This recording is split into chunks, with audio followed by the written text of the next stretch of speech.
Hi, it's Zen, the Crypto Queen, and I'm here today with some information that I found on Twitter. I want to give credit where credit's due. Crypto Lulu is one of my faves. There's another one I will mention later. I just want to give my disclaimer. I do not love Twitter. There's a lot of BS and nonsense on there. So every time I read something, I go back and I research it a little bit to see if it's accurate. So that being said, let's launch in here. I'm sure you've read a little bit of Lewis's tweet by now. I'm trying not to put too much emphasis on specific days for price movement for XRP, but sentences like at launch time, Fed now will have core clearing and settlement functionality. Kind of makes it hard. So ISO 20022 kind of talks about the settlement functionality there, but let's move on to the next tweet right here. So here's the follow-up to that in this thread. And you can go over to Twitter if you want to. I just took these screenshots because this is just easier for me. There's so much nonsense on there. I only, to be honest, go over there, catch some trending news on XRP, crypto in general, and I retweet and give my 2 cents on it once I've researched it. That's my doings on Twitter. Sorry for the background noise here today. So we couldn't be more excited about the forthcoming FedNow launch, which will enable every participating financial institution, smallest to largest, from all corners of the country, to offer a modern, instant payment solution. With that launch drawing near, we urge financial institutions and their industry partners to move full steam ahead with prep to join the FedNow service. So, look at this. If you read the rest of this, and we can read it, the press release stated the U.S. Treasury and various institutions declared their intent to use FedNow after the launch.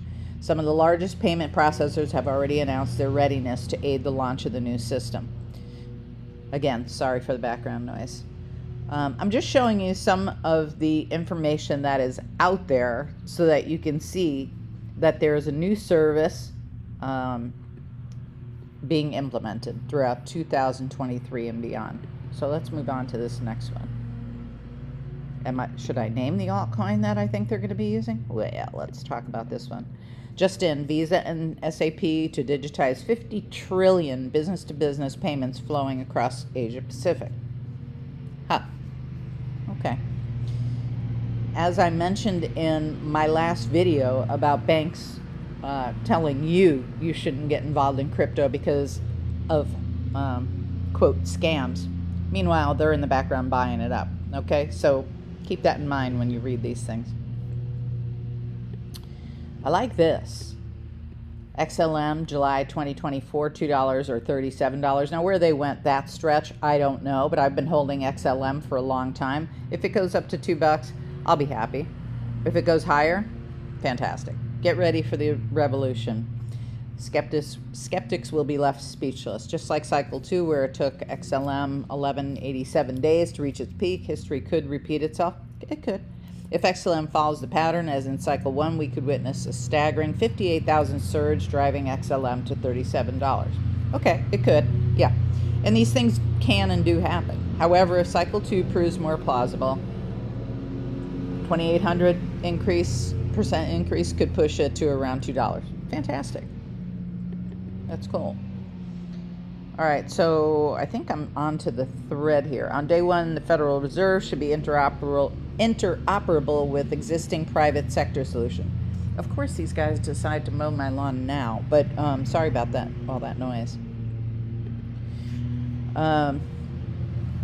So on day one, the Federal Reserve should make every effort to become interoperable with existing private sector solutions that provide similar features and meet agreed upon security requirements. I will leave this up here for a second so that you can read it. And of course, you can pause the video at any time and read it. But let's see, where are we? I think we're on this one. Yeah. This one I found interesting. Faster payments. Ecosystem does not provide interoperability between systems with similar levels of service and limit FedNow's efficacy. It would also result in excessive costs and inefficiencies for banks, increase costs, and produce inferior customer experiences. So On day one, the Federal Reserve should make every effort to become interoperable, that word, with existing private sector solutions that provide similar features and meet agreed upon security requirements. I hope you can hear me. These guys just decided to start mowing lawns and it's annoying. So, in addition to utilizing ISO 20022 standard messaging, efforts should be made to remove unnecessary and burdensome incompatibilities with real-time payment solutions that could be a barrier to payment routing. Okay, well, what's the solution? Let's see.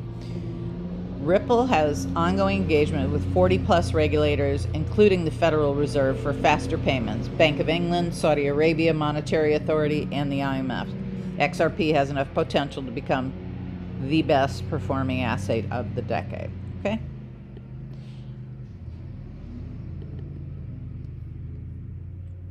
I love this one. JP Morgan accused of bribing SEC for crypto monopoly. 47 million emails deleted from pre-Hinman speech. Texts and reports from Trump era gone too.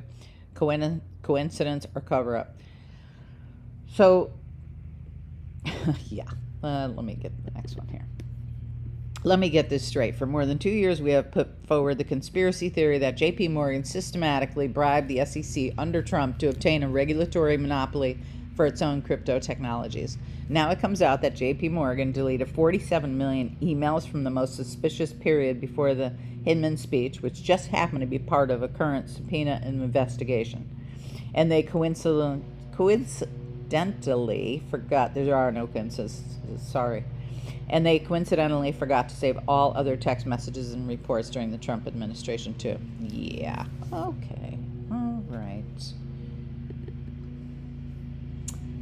Did you know that while the SEC is busy suing Binance and COINBASE, BlackRock and the biggest banks in the U.S. silently bought record amounts of Bitcoin? These banks buying Bitcoin in Q1 2023 include BlackRock, which has its hands in every little thing that you touch. Tough to get away from BlackRock. They literally own everything. And if they don't, Vanguard does. And anyways, Bank of America and Fidelity. What do they know? Let's find out. That's why I copied all these. Let me shut some of this down so it's not so messy in the background for you. Or me. All right, let's grab this one. Looking at the largest holders, this is part of that same thread. Looking at the largest holders of MicroStrategy, MSTR stock, we can see some big banks have been buying huge amounts of Mr. in Q1 of 2023. Yeah, that's the same Mr. that is the largest institutional holder of Bitcoin, owning 140,000 Bitcoin worth over $3 billion. This does make you wonder, doesn't it? Okay, so here's top owners of MicroStrategy. Okay, Vanguard. I didn't even circle this one. But BlackRock Fund Advisors, B of A Securities, Fidelity Management and Research, and as you can see, the Vanguard up here. Okay, so and Morgan Stanley. Interesting. Okay, so let's move on because, well, it's just interesting stuff, isn't it? With the recent SEC lawsuits and Operation Choke Point 2.0, why are these banks buying stocks correlated to the Bitcoin price? Considering there's no EFT in the U.S., buying Mr. is the easiest way for some U.S. investors to get exposure to the price of Bitcoin. So, there it is. Let's dive a little deeper. Love this thread. And this guy is on Twitter. It is Bitcoin Culture. I believe it's BTC, uppercase BTC _ culture, if you're looking for his Twitter handle, if you are on Twitter. Twitter is highly annoying, though. I don't recommend going there unless you know what to look for because, wow. Anyway, B of A have curiously increased their exposure to Mr. by 47,800% in Q1 of 2023. B of A is the second largest U.S. bank with an MC of $233 billion and over $3 trillion of AUM. Now let's look at what the world's largest asset manager with over 10 trillion AUM is quietly doing. Wow. Okay, let's check it out. All right, let's see. Okay, so let me see if I can make this larger for a second. Okay, B of A Securities. Look at that. Yeah, B of A might have 2.37% stake in Mr., but BlackRock has a stake in Mr. 3 times larger. BlackRock, interestingly, holds 6% stake in Mr. worth over 156 million. Okay, so there's a lot of money being thrown around out in crypto land, right?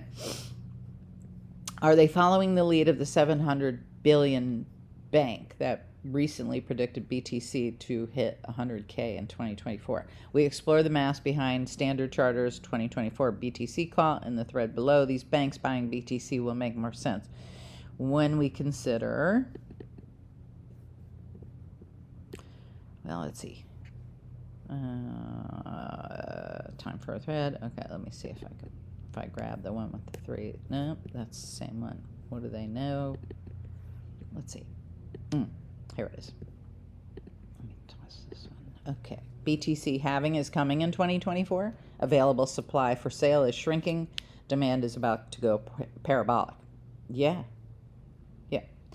So based on those 3 things, Bitcoin could hit 100,000 by 2024. But again, I don't have any crystal ball, neither do you. We don't know what will crash any altcoin at this point in time. I do believe that out of the 10,000 coins that are out there, if you take a look at CoinMarketCap, and I do every day, a lot of those coins, and I mean 90 to 95%, are going to go away in time. Now, what that timing is, I don't know. I'd say probably by 2026, maybe sooner. We'll see. Okay, let's see. So this, I think, is just commentary. Yeah, here's my feeling on that, especially with banks. They don't like it, but they buy it. Okay. Always watch what they do and not what they say. Exactly. Follow the big money. Doesn't matter what your politics are. I'm telling you that right now. I think they're all friggin' corrupt, okay? That's just my take on it. I've always been called a conspiracy theorist, and yes, I proudly wear that badge because I'm an independent, lifelong, because I never bought into the lie. Democrats don't take care of you. Republicans don't take care of you. You take care of you. You vote for the person who follows the policies that work. You know, and if you're following geopolitics, you're taking a look at the global aspects of what the implication of those policies would be, both locally and globally. So that's my take on politics. Let's not go there. I love this one, though. Bankers are some of the world's greatest magicians. Yes, they most certainly are. All right, let's go here. BlackRock and Vanguard are also 2 of the largest investors in marathon Bitcoin mining. Exactly. So you look these things up, and BlackRock and Vanguard are in everything. So Bitcoin's not going to go away. Neither is Ethereum. In my opinion, neither is XRP, because all this is based on them buying up a lot of the things in the background that they are going to implement. Because there is going to come a day when SWIFT, that is, you're in your back office of your banking, how you move money from one currency to another, utilizing that. Many people do not use it. I used it years ago to move money, to take care of business in the United States when I lived out of the United States. And one of these days, it's going to flip the switch. It'll be ODL, and those transactions will take 1, 2, 3, done. Back in the day, it took 3 to 7 days. And where was my money going, and who was using it in the meantime? Well, they were getting a message to send money to another banking institution in the United States. I think I've said this repeatedly in other videos. They get basically what amounts to an email saying, hey, we're switching her cash from Singapore dollar into US dollar. It'll be there by the end of the week or whatever. And then they would switch the currency. But XRP will be a bridge currency so that it can happen 1, 2, 3, bam, your money's over there. Okay, anyway, let's go to this. All right, so that's a very interesting point. Thanks for pointing that out. Attempted hostile takeover to then liquidate or forced liquidation of BTC for a centralized agenda. Okay, here we go. I'm with you on that, Jeff, because I believe that there's a bigger show that we're watching out there. These institutions are known for their vast financial resources and expertise, and their interest in Bitcoin may signal a growing recognition of its potential as an asset class. Damn straight it is. And it's kind of about time. I think regulations aside, that's the SEC protecting Uncle Sugar, who always wants some cash from you. So, and a lot of this stuff with exchanges, I had somebody that I did a one-on-one phone call with, wanting to protect their identity. Well, if you are getting on any crypto exchange, they want to know who you are and who you say you are. You need to either upload a passport, a driver's license, or something. So, yeah, it's not anonymous, and wouldn't be a good idea to run drug money through there. Although most of the drugs that come in and out of the U.S. are done in U.S. dollars. So, I love this comment. What is Larry Fink thinking? Hilarious. What do they know? They know their clients are demanding Bitcoin. Exactly. Banks are buying Bitcoin because clients are buying Bitcoin and they want it. So why wouldn't they get their hands into it? But I love how, banks are trying to protect you by telling you that it's all a big scam. So, you got to do your thinking for yourself. And, just FYI, somebody else asked me this. I mentioned it on my last video. No, I do not get paid by any particular altcoin or anyone to do my videos other than AdSense. So if you want to help me, you can hit the subscribe button, hit the like button. All those things help the algorithms, and I would really appreciate it. And I love you all. So I'm going to wrap with this example of one of the top Bitcoin mining companies, Riot Institutional Ownership. Take a look at this. BlackRock, Morgan Stanley. These two I've heard of, but don't know much about. Intrinsic Edge Capital Management, Peconic Partners. I don't know them, but take a look at the names. Okay, and if you want to do some research on these on your own, it's a good idea to Google it up and do a little digging, right? I mean, that's what I do pretty much every day. So I'm going to wrap with that, and I will catch you on the next video. Thank you so much for being with me.